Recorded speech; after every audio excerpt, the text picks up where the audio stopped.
Kapatid, magandang gabi po. Bigyan natin ulit sa ating mahal na Panginoon isa pang malakas na palakpak.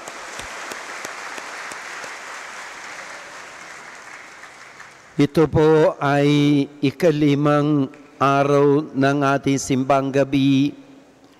Ang tawag natin itong misang ito ay Missa Aurea, isang salitang Latin.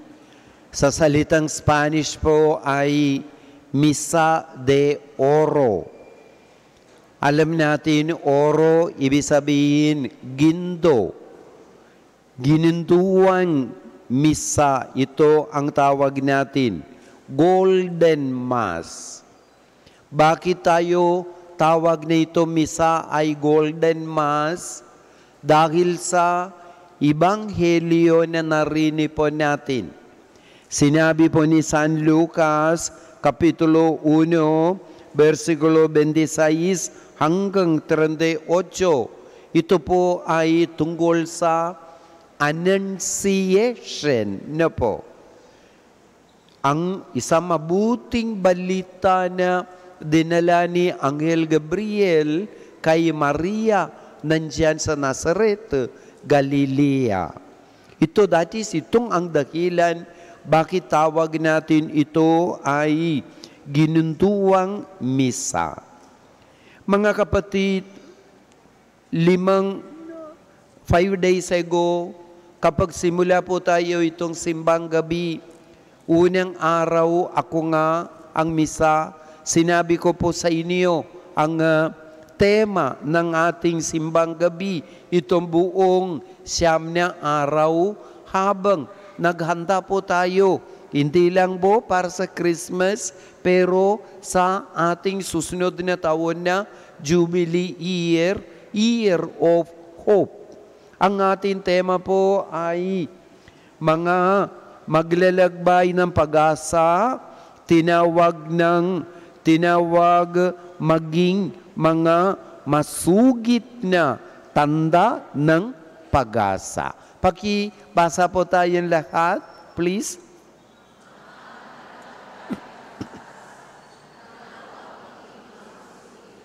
Tanda ng pag-asa. Bigyan natin ating mahal na Panginoon isa pa malakas na palakpak. So mga kapatid, itong Ebanghelyo, mga kapatid, narinig po natin, dalawang karakter, no po, no? Anghel Gabriel at itong Maria, dalaga na Maria. Silang dalawa po ay naging masugid na tanda ng pag-asa sa isa't isa. Siguro ito rin ang kalooban ng Panginoon, no?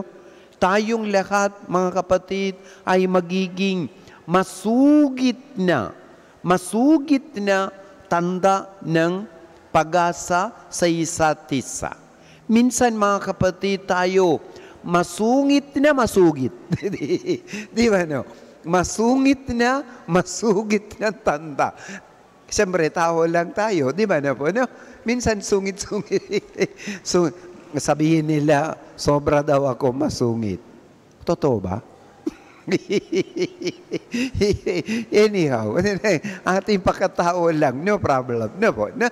Sa gitna ng ating kasungitan, ito sabihin ng Panginoon. Tingnan niyo kung nakinig ninyo mabuti ito yung Ebanghelyo, no? Medyo kundi masungit si Birhen Maria, di ba, no? Kay Anghel gawin sagot-sagot pa, di ba, no po, no? So mga kapatid, sa gitna ng ating kasungitan, paano tayo magiging masugid na tanda ng pag-asa? Simple nga dalawang bagay, mga kapatid.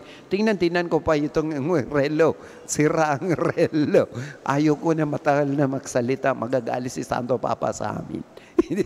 Sinabi niya, 8 minuto lang daw tayo magsasalita. Anyhow, almost 4 minutes na yata. Di ba na po? Una, mga kapatid, ay sabihin ng Panginoon, paano tayo maging masugid na tanda ng pag-asa? Katulad ni Anghel Gabriel, magiging patient tayo.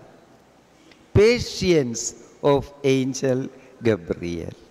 Tingnan niyo, gaano siyang gentle, no? Ipaliwanag pa siya. Hindi siya nag-presume. Itong babae dapat nalaman niya. Hindi po. Di ba, no? Kapag sinabi ni Anghel Gabriel sa kanya, ikaw ay kalugod-lugod sa Diyos, ipaglihi ka, etc., etc., etc., nagulat ang dalaga. Tingnan niyo mga kapatid, the angel had to reveal to her ang plano ng Panginoon. Pero mga kapatid, alam natin, di ba no? Alam natin, nandiyan sa libro ng Genesis, Kapitulo 3, versikulo 15, ang nangyari nandiyan sa Garden ng Eden, di ba no po? Gumawa sila ito mga kalakuhan, nandiyan si Adan, nandiyan si Eva, nandiyan ang itong akas, no? Galit na ang Panginoon, nagparusa-parusa isa't isa, huli, nandiyan ang akas, sinabi niya, no? Ang binhi ng babae, ang dudurog sa iyong ulo, sinabi. Tingnan niyo mga kapatid, as early as then, ang Panginoon Diyos sa kanyang isip, He already found a perfect woman. Itong dalaga na si Maria. Mga kapatid, hindi niya alam. That is why angel had to undi-undi ipaliwanag sa kanya. Tingnan ninyo gaanong patient talaga itong anghel sa kanya. No po? Minsan tayo mga kapatid, we presume, alam niya, ano pakialam ko, ganun-ganun po. No? Ngayon sabihin ng Panginoon, mga kapatid, katulad ni Anghel Gabriel kay Maria, sana tayo din masugit na tanda ng pag-asa sa isa't isa. Amen? Amen? Pangalawa po ay mga kapatid ay sunod-sunuran ni Maria. Submission of Mary. Ang mga bagay na sinabi ni Anghel sa kanya, hindi siya maintindihan. That is why sinabi niya, paano mangyari ito? Kahit betrothed na kami, kahit engaged na kami kay Jose, pero wala kaming relasyon. Paano mangyari ito? Pero mga kapatid, kahit sinabi ni Anghel, siguro hindi niya masyado maintindihan. Ang huli, anong sinabi niya? Versikulo 38, mga kapatid, sinabi ni Maria kay si Anghel, ako'y alipin ng Panginoon, mangyari sa akin ang inyong sinabi. Mga kapatid, marami din bagay na di natin maintindihan tungkol sa buhay natin. Minsan nagulat tayo, minsan nalito tayo, bakit ganito na ang aking buhay kahit mabait ako. Minsan tayo mga kapatid, katulad ni Maria, we also question God. Ang mga bata, dahil ito nangyari sa atin. Pero mga kapatid, siguro alam din ni Maria ang sinabi ni Anghel Jeremiah sa mga Israelita noon, nandyan na sila sa bihag sa Babylonia. Kapitulo 29, versikulo 11, di ba po, no? Sinabi ni Propeta Jeremiah sa mga Israelita, no? God, Yahweh, I have a plan for you, a plan for your well-being. Marami mga bagay di natin maintindihan. Marami mga problema, pagsubok sa ating buhay. Pero mga kapatid, lahat na ito para sa kaparte, bahagi ng God's plan for us. Because He has a plan for our well-being. Upang tayo, mga kapatid, maging masugit na tanda ng pag-asa sa isa't isa, Sabihin ng Panginoon, katulad ni Maria, sunod-sunuran tayo, submissive tayo. Katulad ni Maria, that is why siya ay naging masugit na tanda ng pag-asa kay Anghel. Sinabi ni San Lucas sa atin, mga kapatid, pagkatapos ng sinabi ni Maria lahat, sinabi niya, ako'y alipin na mangyari ito. Tingnan niyo, sinabi ni Lucas sa atin, at nilisan siya ng anghel. He departed from her. Ang tuwang-tuwa, punong-puno ang pag-asa. Umalis na siya sa harapan ni Maria, si Anghel Gabriel. Sigurado at that time, nandyan sa langit, palakpak pa ibang mga anghel. Dahil sa sinabi ni Maria, dahil Maria naging masugit na tanda ng pag-asa. Amen? Amen?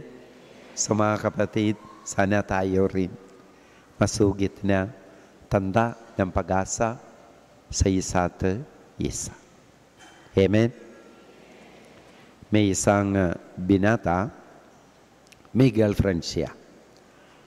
Isang gabi, nag-text siya sa girlfriend niya. Sinabi niya, let us play game. Tanong ng girl, what game? Sinabi ng boy, sinabi niya, text kita isang word, ikaw kumplatuhin mo. Sinabi ni girl, okay. Then, boy texted, face. Sagot siya, book. Facebook. Then the boy text siya, tick. Ano sagot? TikTok. Very good. Sagot din siya, talk. Then, boy, text siya, Instagram. Ganon din siya nag-text. Pagkatapos ni boy, nag-text siya, good. Sagot, good vibes ang isip niyang lalaki. Pero nakasagot din ng babae, bye. Goodbye. Goodbye agad. Boring na ang game. Tingnan niyo mga kapatid, no? Hindi siya masyado masugit na tanda ng pag-asa sa boyfriend niya, no? Pero ngayon, sabihin ng Panginoon, sige na naman, subukan mo. Maging masugit na tanda ng pag-asa sa isa't isa. Amen? Amen.